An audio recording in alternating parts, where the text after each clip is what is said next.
تقاته ولا تموتن إلا وأنتم مسلمون وقال الله تعالى واعبد ربك حتى يأتيك اليقين صدق الله العظيم.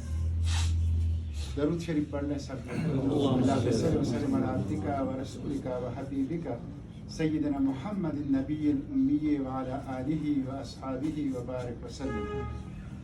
حاضرین مجلس، یہ ہمارے بڑے بھائی، ہمارے قائد، ہمارے بزرگ، اللہ کا ایک انتہائی مخلص بندہ، اسلام کا ایک خادم، عاشق رسول، اس دنیا سے رخصت ہوا ہے خان افضل خان ایڈوکیٹ سے مرحوم، اور ہم ان کی تعزیت کے مجلس میں بھی بیٹھے ہیں، ان کے رشتہ داروں سے، پسماندگان سے، اور حقیقت میں دیکھ لیجئے تو ہم سب ان کے رشتہ دار اور پسماندگان ہیں.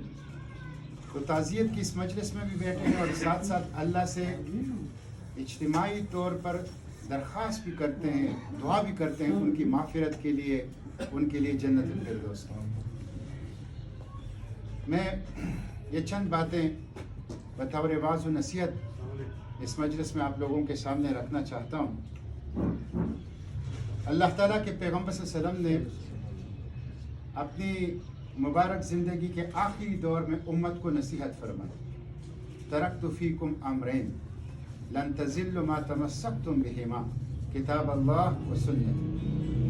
میں تم میں دو چیزیں چھوڑ کے جا رہا ہوں، اگر ان دونوں کے اوپر ہاتھ لگائے رکھو گے، مضبوطی سے پکڑے رکھو گے، تو تم لوگ ہرگز گمراہ نہ ہو. ایک ہے اللہ کی کتاب اور دوسری ہے میری سنت. یہ دو چیزیں قیامت تک امت کی رہنمائی کے لیے ختمی اور کامل اور آخری ذرائع ہیں اللہ کی طرف سے، اللہ کے پیغمبر صلی اللہ علیہ وسلم کے ذریعے. اللہ کی کتاب نے ہمیں زندگی کا مقصد دیا ہے. یہ جو زندگی ہے یہ بہت قیمتی ہے، اس کی بڑی اہمیت ہے. تو اس زندگی کا مقصد کیا ہے؟ ہم کس لیے اس دنیا میں آئے؟ یہ جو ہماری زندگی ہے، ہماری اولاد ہے، ہمارا مال ہے، ہمارے عہدے ہیں، ہمارے منصب ہیں، اس دنیا کے اندر ہمارا اثر و رسوخ ہے، ان تمام چیزوں کا مقصد کیا ہے؟ یہ کس مقصد کے لیے استعمال کرنا چاہیے؟ دیکھیں، ایک طرف اگر دیکھا جائے تو دنیا کی زندگی قرآن و سنت ہمیں بتاتی ہے کہ حقیر ہے. اللہ کے پیغمبر صلی اللہ علیہ وسلم فرماتے ہیں کہ دنیا کی زندگی اور آخرت کی زندگی کی مثال ایسی ہے جیسے ایک شخص سمندر کے اندر انگلی ڈبولے اور انگلی کے ساتھ جو چھوٹا سا قطرہ پانی کا آتا ہے، یہ دنیا کی زندگی. اور یہ جب بحر بے کنار ہے، ایک ایسا سمندر جس کی گہرائی اور گہرائی کا کوئی اندازہ نہیں ہے، جسے تولا نہیں جا سکتا، ناپا نہیں جا سکتا. یہ سمندر، یہ آخرت کی زندگی. تو دنیا کی زندگی تھوڑی ہے، آخرت کے مقابلے میں کوئی حیثیت نہیں رکھتی. اسی طرح دنیا کی مال اور دولت اور عہدوں اور اثر و رسوخ کی بھی اللہ کی نظر میں کوئی حیثیت نہیں ہے. اللہ کے پیغمبر سے فرمایا کہ اللہ تعالیٰ کی نظر میں اگر دنیا کی حیثیت مچھر کے پر کے برابر ہو، مچھر کیا چیز ہے، اور پھر مچھر کا پر، تو کافر کو ایک گھونٹ پانی بھی نہ پلاتا. اللہ کے پیغمبر سے ایک دفعہ اپنے صحابہ کے ساتھ راستے پہ جا رہے تھے، تو مری ہوئی بکری کسی مری ہوئی تھی، اور اپنے مالک نے اس کو گندگی کے ڈھیر پہ پھینک دیا تھا.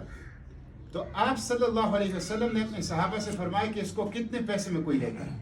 صحابہ نے فرمایا کہ یہ تو مری ہوئی مردار ہے، اس کے مالک نے بیکار سمجھ کے اس کو پھینکا ہے گندگی کے ڈھیر پہ، اس کی تو کوئی قیمت نہیں ہے. تو اللہ کے پیغمبر سے فرمایا کہ یہ جو مری ہوئی بکری ہے یہ دنیا ہے، اس کی کوئی حیثیت اللہ کی نظر میں دنیا. تو دنیا کی جو مہلت ہے وہ تھوڑی ہے آخرت کے مقابلے میں، اور دنیا کی جو حیثیت ہے وہ اللہ کی نظر میں کوئی چیز نہیں، کوئی حیثیت نہیں ہے. لیکن اگر یہی تھوڑی سی دنیا اور دنیا کی یہ دولت اللہ کی رضا اور اللہ کے پیغمبر صلی اللہ علیہ وسلم کے طریقوں پر، اللہ کی دین کی خدمت میں لگا دیا جائے تو یہ قیمتی ہو جائے. یہ بہت قیمتی، یہ اتنی قیمتی ہو جاتی ہے کہ اس کی بنیاد پر اللہ تعالیٰ ابدی کامیابی، ہمیشہ کی کامیابی، اپنی جنت کی صورت میں، اپنی رضا اور دیدار کی صورت میں، اپنے پیغمبر کی رفاقت کی صورت میں، جو سب سے بڑی کامیابی وہ اللہ تعالیٰ انسان کو دے دیتا ہے. تو یہ اسلام، قرآن و سنت ہمیں یہی بتاتا ہے کہ زندگی کو ہم کیسے قیمتی بنائیں کہ اس کے نتیجے میں اللہ ہم سے راضی ہو جائے، دنیا کی یہ چھوٹی سی مہلت وہ ہمیشہ کی کامیابی میں بدل جائے، اور دنیا میں اللہ نے جو کچھ ہمیں مال دیا ہے وہ ہمارے لیے آخرت کی کامیابی کا باعث بن جائے۔ اسی سوال کا جواب یہ جو 2 آیت قرآن پاک کی تلاوت کی میں نے اس میں ہے، یا ایھا الذین آمنوا اتقوا اللہ حق تقاتہ ولا تموتن الا وانتم مسلمون، اے لوگ جو ایمان لائے ہو اللہ سے ڈرو، اللہ کا خوف اختیار کرو، اللہ کا تقوی اختیار کرو، پرہیزگاری اختیار کرو، اور اس وقت تک یہ کام اختیار کرو جب تک کہ تمہیں موت نہ آئے۔ جب تمہیں موت آئے تو تم اللہ کے اطاعت گزار ہو، فرمان بردار ہو۔ تو یہ یعنی زندگی کے شعور کی آنکھ کھلنے سے لے کر زندگی کے آخری سانس تک، موت تو کسی وقت بھی آ سکتی ہے، یعنی کہتے ہیں نا کہ موت کے پاس کوئی سینیارٹی لسٹ نہیں ہوتا، اور موت کا کوئی کیلنڈر بھی نہیں ہوتا اس کے ساتھ، وہ دن کو، رات کو، بڑے کو، چھوٹے کو، صحت مند کو، بیمار کو، غریب کو، ہر کسی کو، یہ ہمارا مشاہدہ ہے آئے روز کا۔ تو جس وقت بھی موت آئے اللہ کی اطاعت اور غلامی کے راستے۔ اسی طرح دوسری آیت وَاعْبُدْ رَبَّكَ حَتَّى يَأْتِيَكَ الْيَقِينُ، اللہ کی بندگی کرو، غلامی کرو یہاں تک کہ وہ یقینی ساتھ موت آ جائے۔ تو بندگی، عبادت کس چیز کو کہتے ہیں؟ عبادت روزہ اور حج اور نماز اور زکوٰۃ بھی ہے، لیکن حقیقت میں اللہ تعالیٰ کی عبادت اللہ تعالیٰ کے تمام جو احکامات ہیں، تعلیمات ہیں، اس کی اطاعت ہے۔ عبادت دراصل اللہ تعالیٰ کی بندگی کے ہمگیر نظام کا نام ہے، جس میں معیشت بھی آتا ہے، جس میں اخلاق بھی آتا ہے، جس میں عقائد بھی آتا ہے، جس میں عبادات بھی آتا ہے، جس میں معاملات بھی آتا ہے، جس میں عقیدے سے لے کر بین الاقوامی تعلقات تک انسانی زندگی کے تمام دائرے آتے ہیں۔ اس کو اللہ کی اطاعت اور غلامی میں گزارنا، یہ دراصل عبادت ہے۔ تو اللہ تعالیٰ کی عبادت کرنا، بندگی کرنا، جہاں بھی ہو، جس حیثیت میں بھی ہو، عمر کے جس حصے میں ہو، اور زندگی کے آخری سانس تک کرنا، اسی کے اندر کامیابی ہے۔ اور دیکھیے یہ قرآن کا حکم ہے، 2 چیزیں، ایک قرآن، دوسرے اللہ کے پیغمبر صلی اللہ علیہ وسلم کی میری سنت۔ تو اللہ کے پیغمبر صلی اللہ علیہ وسلم کا اسوہ حسنہ کیا ہے؟ اللہ کے پیغمبر صلی اللہ علیہ وسلم کا اسوہ حسنہ حرا کے غار سے لے کر حجرہ حضرت عائشہ صدیقہ رضی اللہ عنہ۔ حجرہ عربی میں مٹی کے کمرے کو کہا جاتا ہے، جو کوٹھا ہم بناتے ہیں۔ تو اسی طرح حضرت عائشہ صدیقہ رضی اللہ عنہ کا گھر جو تھا وہ اسی طرح مٹی کے بنے ہوئے ایک کمرے کے، ایک کوٹھے کے اوپر مشتمل تھا۔ وہی اللہ کے پیغمبر صلی اللہ علیہ وسلم نے زندگی کے آخری دن گزارے، وہیں پہ آپ کا وصال ہوا اور وہیں پہ آپ کی تدفین ہوئی۔ تو حرا کے غار جہاں پہلی وحی آئی تھی، اقرأ بسم ربک الذی خلق، اور پھر جب دوسری وحی آئی یا ایھا المدثر قم فانذر وربک فکبر، وہاں سے لے کر اس حجرے تک جہاں آپ کا وصال ہوا، جہاں آپ کی تدفین ہوئی، اللہ کے پیغمبر صلی اللہ علیہ وسلم کی پوری زندگی اللہ کی بندگی سے عبارت ہے۔ خود اللہ کی بندگی کرنا، انسانوں کو اللہ کی بندگی کی طرف بلانا، اللہ کی بندگی کے نظام کو قائم کرنا، اللہ کی بندگی کے نظام کو امام، حکمران، مقتدر، رہنما اور پیشوا بنانا، اس کو غالب کرنا، اسی کی جدوجہد کا نام اسوہ حسنہ ہے، سیرت مبارک۔ دعوت و تبلیغ اس کے لیے ہے، تربیت و تزکیہ اس کے لیے ہے، ہجرت اس کے لیے ہے، جہاد و قتال اس کے لیے ہے، انفاق فی سبیل اللہ اس کے لیے ہے، مدینہ کے اندر اسلامی ریاست اور خلافت اسی کے لیے ہے کہ اللہ تعالیٰ کی بندگی وہ خود کی جائے، اللہ کی بندگی کی طرف انسانیت کو بلایا جائے، اور اللہ کی بندگی کے نظام کو قائم اور غالب کیا جائے۔ تو یہ اللہ کے پیغمبر صلی اللہ علیہ وسلم کا اسوہ حسنہ ہے۔ تو یہ 2 چیزیں وہ ہیں کہ جس کے ذریعے سے اس دنیا کو ہم کامیاب بنا سکتے ہیں، دنیا کی مختصر زندگی کو، اس دنیا کی مختصر دولت کو۔ خان افضل خان صاحب ہمارے قائد تھے اسلامی تحریک کے، اور اس پورے خیبر پختونخوا میں اور زندگی کے آخری حصے میں تو وہ پورے پاکستان کے اسلامک لائف موومنٹ کے صدر بن گئے، اور پورے پاکستان میں، سندھ کے صحراؤں میں، بلوچستان میں، خیبر پختونخوا کے پہاڑوں میں، مجھے لوگ بتاتے ہیں کہ کہاں کہاں وہ پہنچتے تھے، مریضوں کی عیادت کرتے تھے، کسی ساتھی کے گھر میں فوت کی ہوتی تھی، اپنے خواتین، گھر کے خواتین سمیت وہاں پہنچ جاتے تھے، اور کس طرح ڈسٹرکٹ بار کے اندر، تحصیل بار کے اندر وہ پروگرامات کرتے تھے، اجتماعات کرتے تھے، درس قرآن کا انتظام کرتے تھے، لوگوں کو دین سے جوڑتے تھے۔ تو وہ اللہ کے راستے کے ایک سپاہی تھے، وہ اللہ کے راستے کے جو قافلہ ہے اللہ کی طرف بلانے والا۔ جماعت اسلامی کیا ہے؟ جماعت اسلامی کا اور کوئی مقصد نہیں ہے، ہم جہاں بھی ہو، جس حیثیت میں ہو، اللہ کی دین کی طرف بلاتے ہیں۔ یہ میرے بھائی نے بات کی سینٹ میں، میں سینٹ پاکستان کا رکن ہوں، اور میرے 3 سال سینٹ میں ہو گئے. آپ میری پوری سینٹ کی پوری کاروائی اٹھا کے دیکھ لیجئے, اس کا مرکز و محور قرآن ہے, سنت ہے, اسلام ہے, اور کچھ نہیں ہے. تو ہم جہاں بھی ہو, جس حیثیت میں بھی ہو, جماعت اسلامی نے ہماری یہ تربیت کی ہے, ہمیں یہ سکھایا ہے کہ بس اللہ کی دین کی خدمت کی جائے, اللہ کی دین کی طرف انسانوں کو بلایا جائے.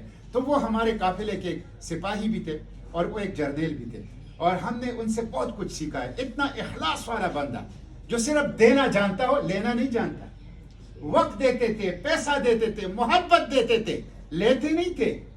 دنیائی اجر سے, معاوضے سے, بدلے سے, داد اور تحسین سے, شاباش سے, عہدے اور منصب سے ماورا بے نیاز اللہ کی رضا کے لیے, اللہ کی دین کا کام کرنے والا, میں خود اس کا گواہ ہوں.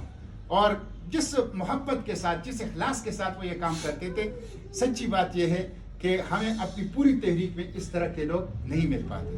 تو وہ جس کو کہتے ہیں نا سولجر آن ڈیوٹی, وہ اللہ کے راستے میں جدوجہد کرتے ہوئے اللہ کے حضور حاضر ہو گئے. اللہ کے راستے میں جدوجہد کرتے ہوئے اللہ کے حضور حاضر ہو گئے ہیں. تو ہم ان کے گواہ ہیں, ہم ان کی پوری اس جدوجہد کے گواہ ہیں.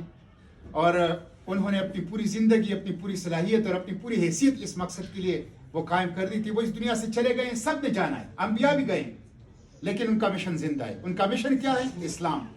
اسلام کی خدمت کرنا, اسلام کی طرف بلانا, اسلام کو قائم کرنا, اسلام کو غالب کرنے کے لیے جدوجہد کرنا, 24 گھنٹے اس کے لیے تیار رہنا, اور اس میں نیت صرف اور صرف اللہ کی رضا کا رکھنا, اور کوئی دنیائی اجر اور معاوضے کی نیت نہ رکھنا. یہ ان کا مشن ہے. ان کا مشن زندہ ہے, اور ہم ان کے مشن کے وارث ہیں. یہ پورا گھرانہ انشاءاللہ ان کے مشن کا وارث ہوگا, اور انشاءاللہ ان کا یہ مشن جاری رہے گا.